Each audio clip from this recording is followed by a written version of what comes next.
Bonjour à tous, sur Go94 pour forhexagone.com. Dernière semaine de l'année, plutôt avant-dernière, mais étant donné qu'il n'y aura pas de vidéo en ce qui concerne la dernière semaine, puisque c'est la trêve des confiseurs, je tenais aussi à vous souhaiter mes meilleurs vœux pour la nouvelle année en matière de trading, ainsi que tout ce que vous puissiez désirer, et ainsi que de passer un joyeux Noël. Voilà, on vient donc passer aux choses sérieuses et voir ce qui nous intéresse. Bien, paire euro-USD, pas brillant. Ceci dit, bon, baissier tout de même. Elle a réussi à se maintenir en gros, parce que si on regarde le cours de fermeture, qui lui se situe donc à 31,87 par rapport à celui d'ouverture qui était à 1,31,83, 1,32,05 par là, oui, 1,32,06. Une vingtaine de pips de différence, c'est pas énorme. Je pense que il y a un maintien, on va dire, dans l'ensemble. Ceci dit, semaine prochaine, je pense que ça risque de se corser.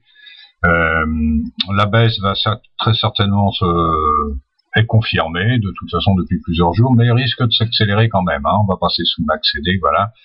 Donc là, je suis en système MACD. Bon, on voit très bien que il y a beaucoup de rouge. Il y a on va utiliser quand même la bande de Bollinger pour voir. Voilà. Vous voyez qu'il y a quand même une grosse formation, une grosse bulle qui explique effectivement cette montée. Puis après, forcément, on va rechercher l'extrême. Moi, je dis qu'on est en chute avant de pouvoir retirer le centre de la bande, en sachant que le centre de gravité est lui positionné bien plus bas que le central de la Bollinger. Là, vous voyez effectivement le trend channel du MACD, donc sur les 5 derniers jours, qui exprime carrément une belle descente. C'est confirmé aussi, bon, ici, vous voyez très bien que toutes les petites flèches rouges, ça nous dit rien qui vaille. On va prendre un autre système. Où est-ce que je l'ai mis? Voilà. Lui, assez sympathique. Alors, bon, là, j'ai mis effectivement, j'ai un autre indicateur, c'est les pivots, de façon MTF. Et vous voyez très bien que la ligne E, elle nous confirme. On va passer en 15 minutes parce que là c'est encore plus flagrant. Voilà. Il nous dit carrément, bon, c'est la dernière euro. Alors lui nous prévoit 1,31,02 en chute.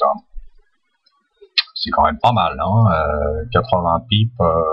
Bon, maintenant, à savoir, est-ce que l'indicateur a raison? Bon, c'est les vagues d'Elliott. On le saura, bien sûr, dans le dimanche ou soir ou lundi. Bon, ceci dit, moi, je pense qu'on aura droit à un gap baissier dès l'entrée de session dimanche soir, juste avant la session asiatique.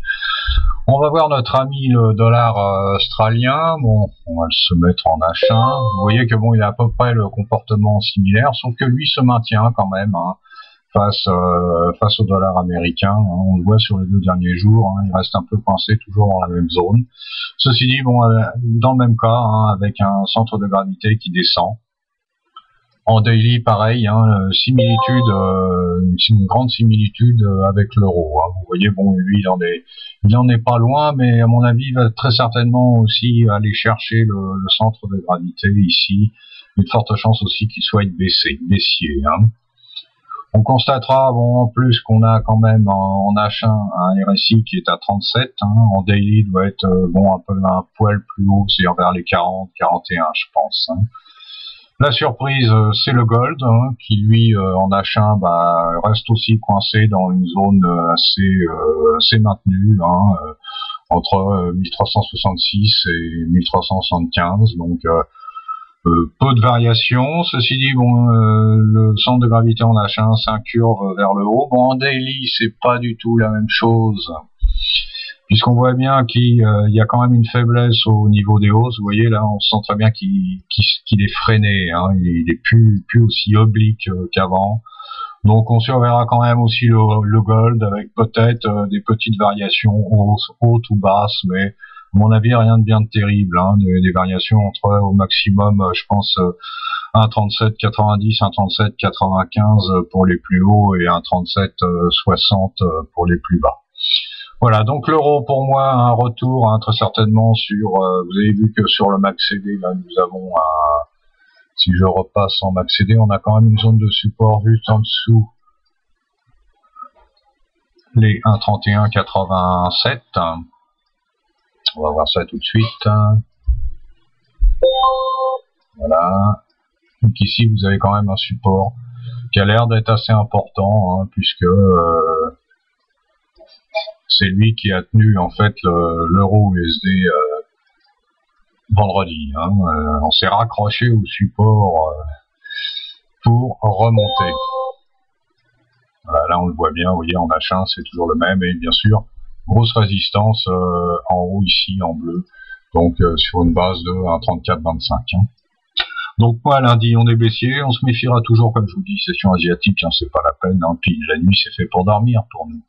Donc on reste méfiant, on attend Londres, voir comment que ça se passe. Bon, ne vous attendez pas à des grosses variations, je pense pas. C'est l'avant-dernière semaine de l'année risque d'être un peu moins pire que la dernière, mais à mon avis ce sera très lent. Voilà, donc on se retrouve lundi pour les graphes en intraday. Je vous dis à bientôt. Bonsoir à tous.